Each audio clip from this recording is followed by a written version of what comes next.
Hi, everybody from Women in Midlife.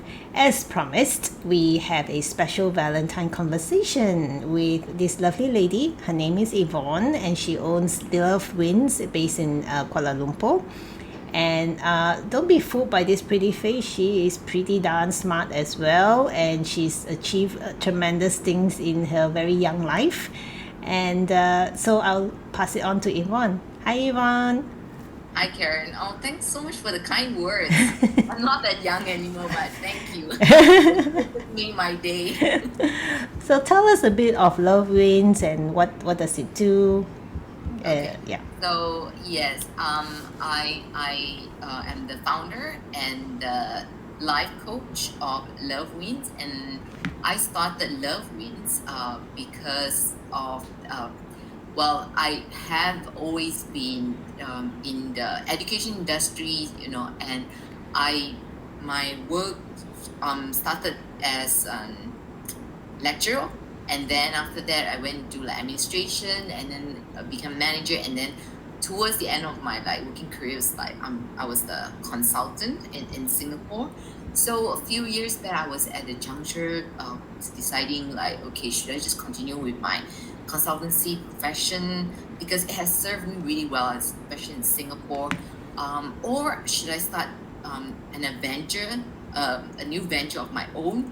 And I decided to go with the latter, simply because through my career, like in the HR consultancy, I've worked with people, and I'm always amazed and intrigued by, like the working interaction, the interpersonal relationship between those working people in the organization. And so I would like to bring those professional experiences into a greater light by starting this agency. Is a dating and matchmaking agency Right. that connecting people and then help them to journey from where they are right now to where they want to be.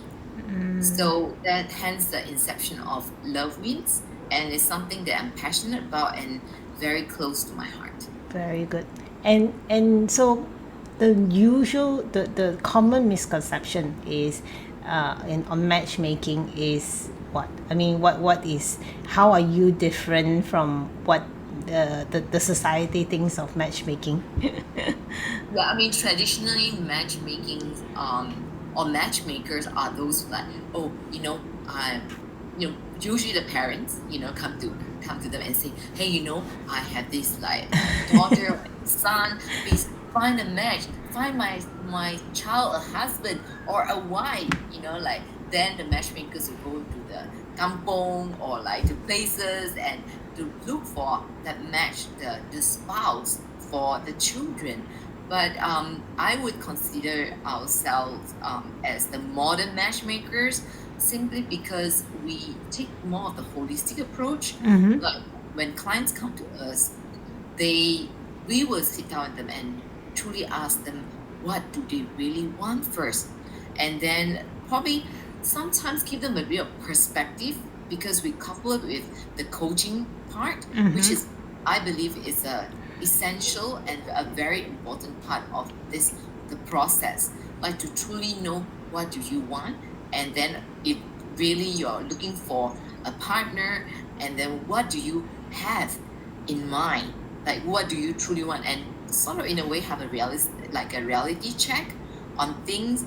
And we always start with like who you really are. Because if you really know who you really are and where you are at the moment, your priority, your narratives are all different. Correct. So we are doing it more like a personalized kind of journey through, and with that we find that it's actually can we'll be able to serve clients with better matches that way. Right. So, I mean, it's really great that Love Wins does that. It's just not your traditional matchmaking, and you are coming as a qualified life relationship coach. You're gonna guide them in finding themselves. And am I right to say that most times it's not just about finding that perfect partner? It could be just a companion, a friendship that lasts for years and years, isn't it? Absolutely. Yeah, and then that's ultimately, I think people need to know that relationships come in many forms. Fulfilling relationship comes in many forms. Sometimes it could be just, even with a dog, sometimes because you find such fulfilling relationship with your dog, and you're so happy with your dog or whatever it is, and it is about being clear of your needs, your personal needs, and finding happiness in yourself first, right? Yeah, absolutely. You have rightly put them in words.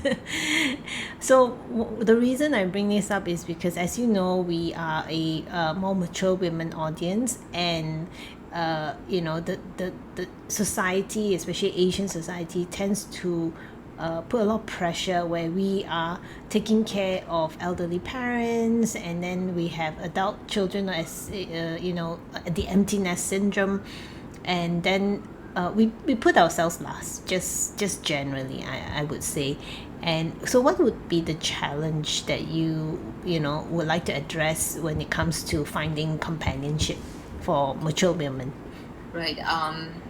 Generally speaking, finding companionship at different stages in someone's life different, because the priorities and the life journey, the narratives are all different. So if we were to just focus on the mature women in their 50s, then I would say that we can look at those challenges from two different folds, or two different perspectives. One is from the external factors, because women in their 50s, they are facing, like their career, has come to like the retirement, near to retirement age. And then when, let's say, they have children, then they would be like you say, experiencing emptiness syndrome. And also on top of that, they will have like aging parents to take care of. So all of these would actually hold them back, and they will start thinking about, first of all, like their own identity. Like, okay, if I take out my career, my children are no longer around, and my parents, yes, they're around, but they won't be around forever. Then they start questioning about their own identity and their responsibility, because usually we tend to link like who we are by the responsibility that we bear and we hold. And then they will start thinking about, okay, would I really want to start this all over again? Or like, do I need to take up more responsibility? Or like, do I need to take care of other people? Right. So to speak. So there's always a conflict, like within herself, or like this person, like, is this like, on the other hand, there's the loneliness, that that you're looking for companionship, and on the other hand, you are afraid yourself to put yourself out there, and like taking on like a new role, a new responsibility. So that would be the external factor that's holding someone back. And the other one is the internal factors, where by women in the 50s, they are experiencing menopause. They would be uncomfortable with the body, and then there are a lot of changes with themselves. Correct. So it may not be, like they may not feel that they're at best, and they may feel that, oh, am I good enough? Sometimes they have this imposter syndrome as well, and say, oh, would there be anyone else left for me? So all these, that internal factors. And the other part was it from the internal factor is probably the what happened in the past, been holding them back, and they start worry about what if it will happen again. So all these play a role and will hold women in their 50s back from getting back into the dating scene. Right. But having said that, that doesn't mean that we don't have clients that are ready and will come to us and say that, I'm ready to be on board. And so, but some people just may take time, because everybody's journey is different. Right. But we always assure our clients that you're not alone in this journey. We are here as a partner in this journey. Right. And it took us a lot of pride, and it was a very fulfilling journey and experience, even for us, to be able to share this, Yeah. to help our clients to be able to go through this journey with the client from finding herself and what she really wants into like, okay, the partnership, like, or the friendship or the companion that she truly wants. And Correct. it will flourish her life. Yeah, yeah. And so in Love Wins with your meetups, right? Now that we have put pandemic a little bit behind us, we hope. Uh, Yes. what are your plans for Love Wins? How are you going to organize these events for their clients? Yeah. We have been having events, dating events throughout the years, and just from last year we had quite a number, and then we always organize interest-based kind of event, whereby it's not just the traditional speed dating. You look at me, I look at you. We have conversation. We have for like 5 minutes, 10 minutes, just the snippets of the person. But we want to take it to a deeper and more meaningful level, in the sense that we organize interest-based events like making terrarium, okay, or something more interactive, or even hiking, Right. whereby we want to attract people who share the same interests. Because if you have the shared interests, you have a better connection, chemistry, and compatibility. So you want to, and it's also the time that we started having all these events after the pandemic, to not just bring people out and meet people, because I mean our social skills actually have taken a toll since the pandemic. Yes. From like, like we pretty much confined in the space of our own home, in our own space, and we don't get to socialize. Like those days we can go to work, we still talk and communicate with our colleagues, but we pretty much confine ourselves to the very limited space. And so we want to bring people out. And also the other thing is we want to also support the local business that also suffered a lot during pandemic. So I take it as like a win-win situation, whereby we help other businesses, support them, and also bring people out and let them have the physical meetup and interaction with like-minded individuals. Okay, that's really good. What about your the typical advice that you would give, especially for more mature women, and uh, what advice would you give them, especially when they are stepping into the unknown in a way? Okay. Well, I would say that if someone truly want to look for a companionship, the only criteria is actually intention. If you have the intention, all your action will be driven by this intention. And don't take this intention aside. Okay, I have intention. I'm looking for like life partner, soulmate, so to speak, that kind of like, once commit and will forever commit kind of companionship. Yeah. Um, but that intention would always come from intention of widening your social circle. That's the very first step. The intention of making friends. Yeah. Like Okay. just enjoy the process of meeting new people, Yeah. and don't take it like, oh, don't carry the pressure of, oh, I must date, I must go out, I'm this person may be my person that I'll be spending the rest of my life with. Right. The intention here is, first of all, just widen your social circle, be open up to ideas, going on an event with no expectation. Yeah. Don't ever think that, oh, the other person have the expectation that he or she, or like, he wants to date me and I want to date him. But take it as, I'm getting to know more people. I'm making friends. Like, because Yeah. there's so many aspects in our lives that is not just fulfilled by companionship, friendship. It's just as important. So, and you may not know where this connection, this network may lead you. So maybe you did not match and may not click with this person, but it's through a wider social network you get to meet the person that you really can click with. So never just expect like just social event or meeting up just for date alone. Right. Take it lightly and just enjoy meeting friends. Yeah, you Correct. may not know where it leads you.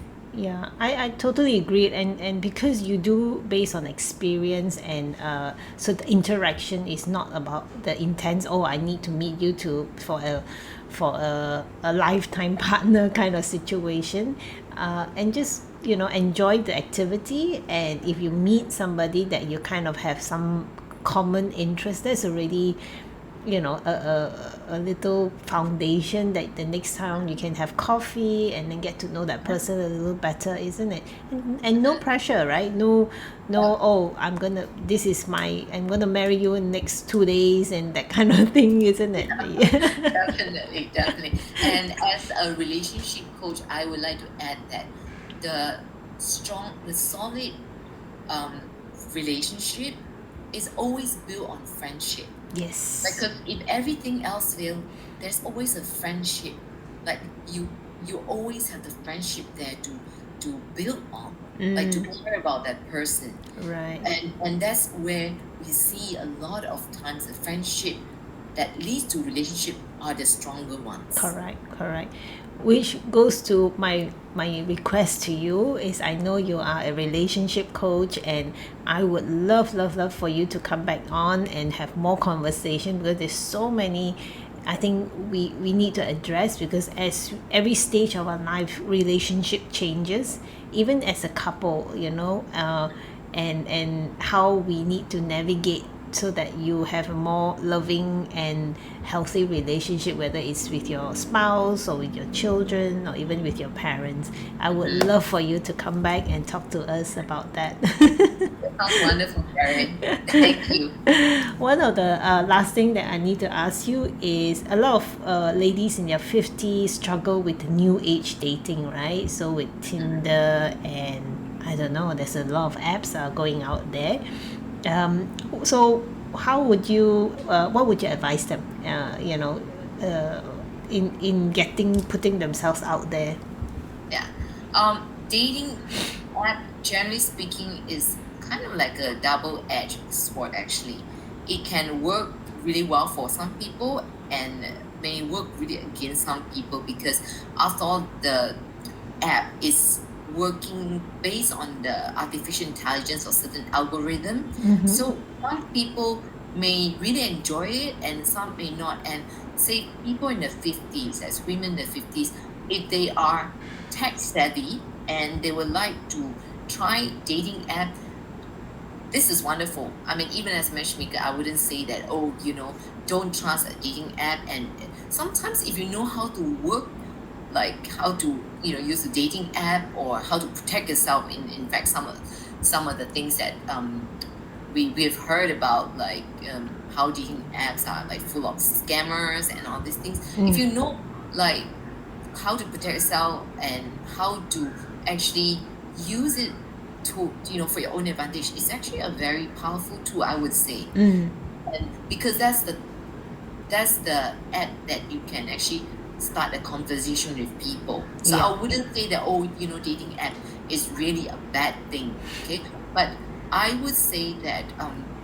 the dating app these days, it does have a shortcoming, like, because we are able to get something that is so fast and quick in our ever growing and fast pacing society. So when people are in the dating app, they want something fast and quick, and they Right. forget, like I say, the process is more important than the product.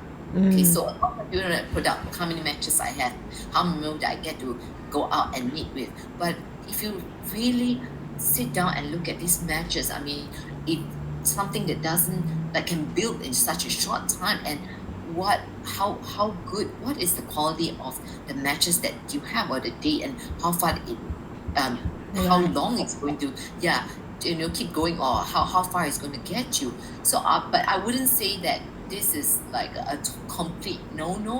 But I would say that just be careful Okay. and know how to protect yourself and set the boundaries, because people in the app sometimes will always try to push the limits, and at the point that you need to know how to set your healthy boundaries and know what you want, and not get swept by like how people talk about asking you out, and you do not know. That's the thing about a dating app, because there's no vetting or screening of Yeah. Yeah. there, Yeah. and it's funny because I just read something. It said that somebody, a single lady, was asking, would I be able to find a husband from dating app? And then it said, yes, you'll find someone else's husband. So it's funny if you even think of it, but then it has some truth behind, in the sense that because there's no vetting, there's no screening of like who's there, because you practically just need a phone Yeah. and register, and you can put yourself out there as a bachelor and single, and there's nobody to have that check and balance on who's behind all of this. True.